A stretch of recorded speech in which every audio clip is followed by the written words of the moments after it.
O tempo já se completou e o reino de Deus está próximo.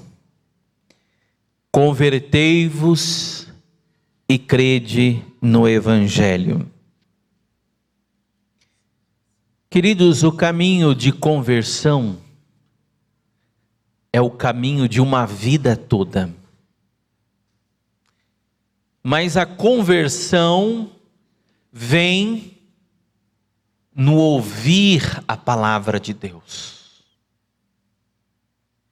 Cada vez que nós ouvimos a palavra de Deus como palavra de Deus, como palavra de salvação, a vida de Deus, a força de Deus, o poder de Deus atua dentro de nós, para nos transformar, para nos renovar. É interessante vermos como que, desde a queda dos nossos primeiros pais, quando digo primeiros pais, desde Adão e Eva, desde a primeira transgressão, desde a primeira desobediência aberta a Deus, Deus chama o ser humano à conversão.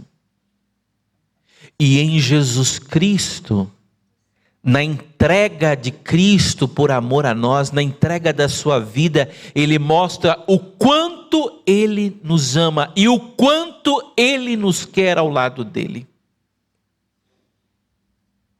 Então a obra de conversão, queridos, nada mais é do que o reconhecimento do amor de Deus que está me salvando. O reconhecimento do amor de um Deus que não quer que eu viva sem Ele, porque Ele não quer viver sem mim. E porque Ele é capaz de morrer por amor a mim. Então o caminho da conversão é um caminho de uma vida de gratidão. Por isso que o nome mais lindo para a Eucaristia, celebrar a Eucaristia, viver a Eucaristia, significa viver em ação de graças a obra que Deus faz por amor a mim, a obra de ter criado esse mundo, a obra de ter redimido esse mundo, a obra de ter derramado o Espírito Santo para aproximar do seu coração aqueles que Ele criou. E hoje ouvíamos na primeira leitura como Deus pede a Jonas que continue essa missão de reconduzir os corações para Ele. Uma cidade mergulhada em pecado, uma cidade vivendo o pecado, uma cidade que fora até mesmo ameaçada por Deus, Deus ameaça destruir Nínive. Pede que Jonas vá lá e pregue contra aquela cidade, contra aquelas pessoas que estavam mergulhadas no pecado, dizendo: se eles não se converterem, eu vou destruir essa cidade. Porque, queridos, uma vida sem conversão, o que é senão destruição de si mesmo? O ato de se converter é um bem que você faz a você mesmo. O ato de sair de uma situação de pecado, de um vício, de uma coisa que está te destruindo, e te destruindo destrói a tua família, e te destruindo destrói quem está à tua volta, e te corrompendo corrompe quem está ao teu redor. O ato de fazer isso é um ato de salvação, primeiro para você e depois para quem está também à sua volta. Deus fala a Jonas: vai lá e prega.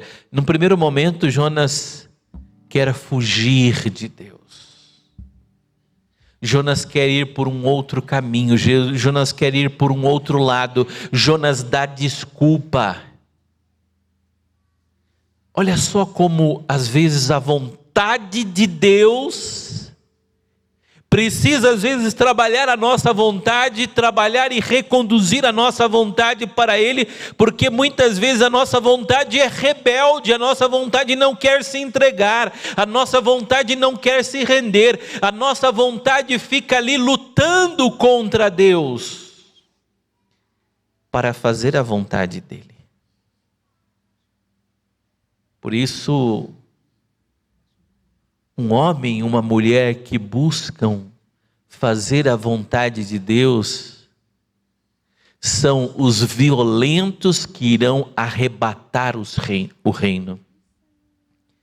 Como diz o Evangelho, que somente os violentos entrarão no reino dos céus. Mas como assim, Frei? Agora eu tenho que ser violento contra todo mundo? Não, eu tenho que ser violento contra mim mesmo. Fazer contra mim uma santa violência para obedecer a Deus. Que, queridos, não é fácil obedecer a Deus. No mundo que te diz, faça o que você quiser, faça o que você desejar, faça o que você tem vontade, faça o que te dá prazer, faça o que te deu na telha agora, faça e viva assim, como se nada te impedisse a nada. Fazer a vontade de Deus é ser violento contra si mesmo, mas diz o Evangelho que os violentos vão ganhar, vão arrebatar, vão ter o reino de Deus. Muitos podem não ver a tua luta, muitos podem não ver a tua resistência, muitos podem não ver o teu combate, mas Deus está vendo. Deus está vendo o quanto o teu coração luta para ser dele.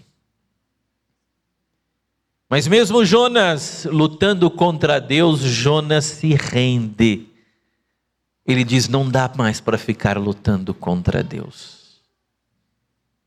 Não dá mais para ficar lutando contra a vontade de Deus. Eu preciso viver a minha missão. Eu preciso pregar o Evangelho. Eu preciso pregar a vontade de Deus. Eu preciso pregar essa notícia. Ou eles se convertem e Deus muda o seu propósito, ou eles ficam no pecado e eles vão ser destruídos. E o que acontece? Jonas vai e começa a pregar a Nínive, toda a cidade de Nínive entra num caminho de conversão. Queridos, Deus fala a nossa consciência. Diz um santo da igreja, São João Henry Newman, ele diz que a voz de Deus na nossa consciência é a voz daquele que é o primeiro vigário de Cristo. A voz de Deus na nossa consciência,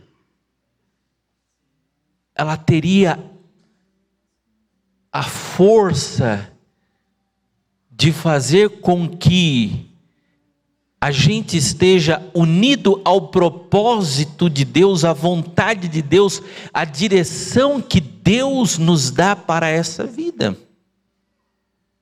Então Deus está sempre agindo na nossa consciência.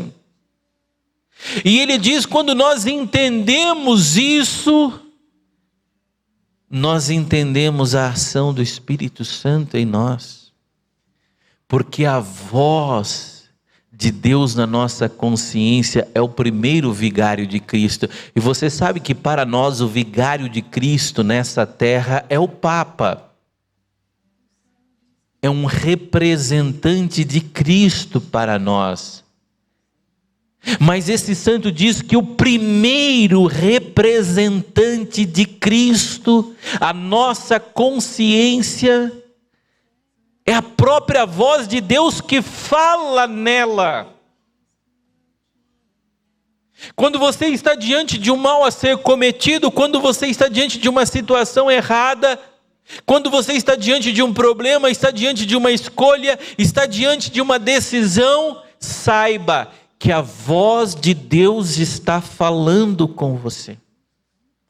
A voz de Deus está mostrando o caminho a você, a voz de Deus está direcionando o seu coração, mas a voz de Deus não pode violentar a tua vontade. Por isso que a tua vontade vai ter que agir movida por um grande amor por Deus.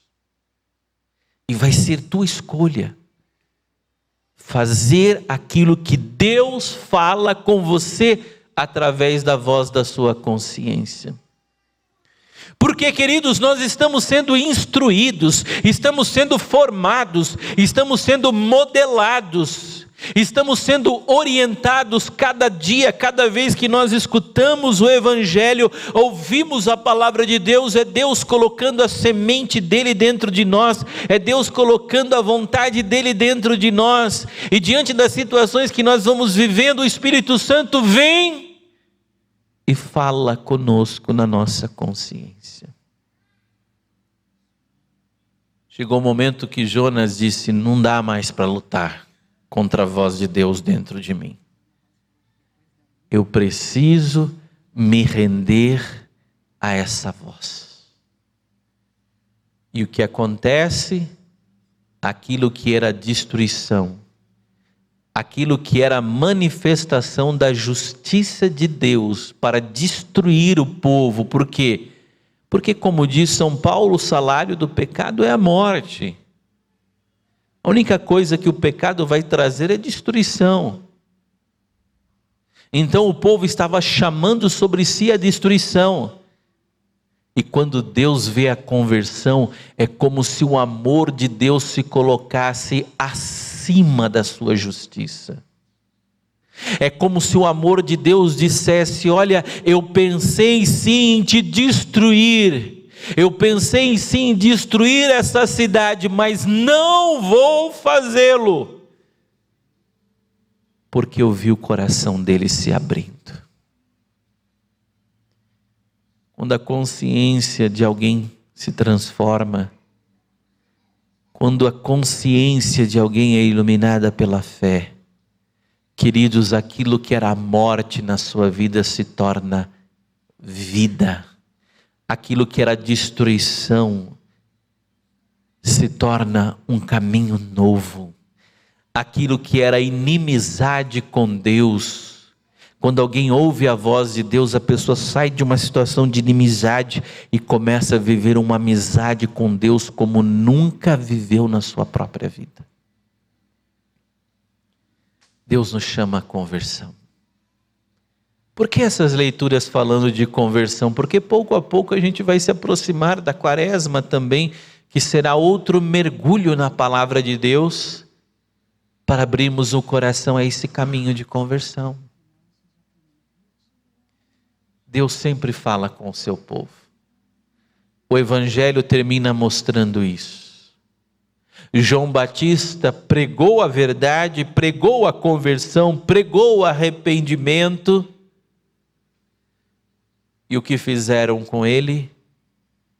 Cabeça cortada. Quando você se coloca ao lado da verdade, se prepare para lutar. Se prepare para combater. Se prepare para interiormente se decidir por Cristo. Viver na mentira, viver na opinião da maioria, viver segundo uma opinião a respeito da vida e de como deve viver a vida e de como devo caminhar na vida, viver de uma maneira fútil, viver de uma maneira medíocre, viver de uma maneira irresponsável, viver de uma maneira sem pesar as consequências das minhas atitudes, é muito fácil. Agora viver fazendo a vontade de Deus é para corajosos, que optaram escolher a verdade, e com a verdade a vida, do que a sua própria comodidade egoísta. Eu fico aqui, não mexo com ninguém, ninguém mexe comigo, vivo de qualquer jeito. Não. O reino é para os violentos.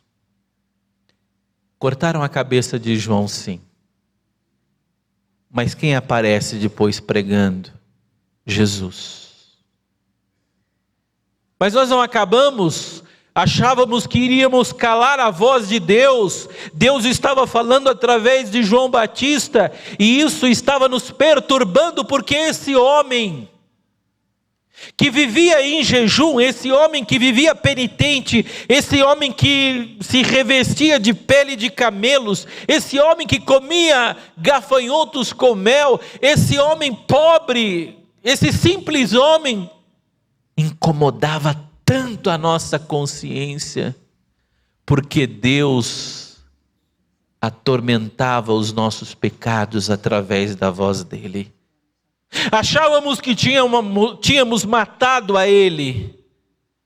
Agora Deus suscita um outro homem, ou Deus vem na pessoa desse outro homem, que também é Deus, Jesus. E como se não bastasse, Jesus escolhe apóstolos para continuar pregando o evangelho e fazendo com que a voz de Deus continue falando a nossa consciência. Queridos, que nesse dia nós possamos dizer um sim a Deus. Nós possamos pedir a força do alto do Espírito Santo que nos ajude a viver essa vontade.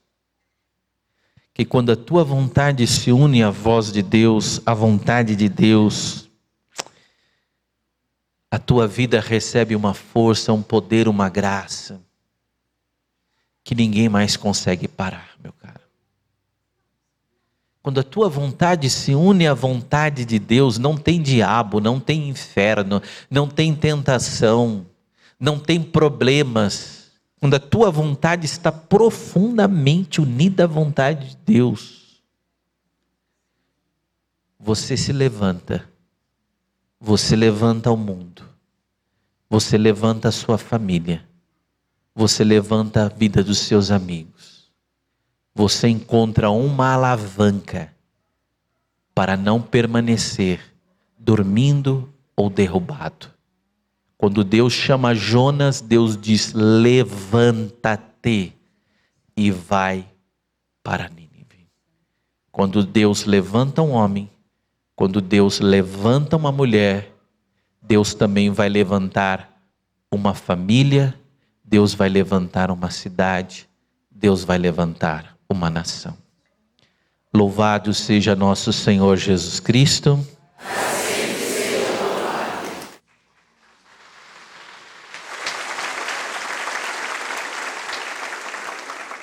Em novembro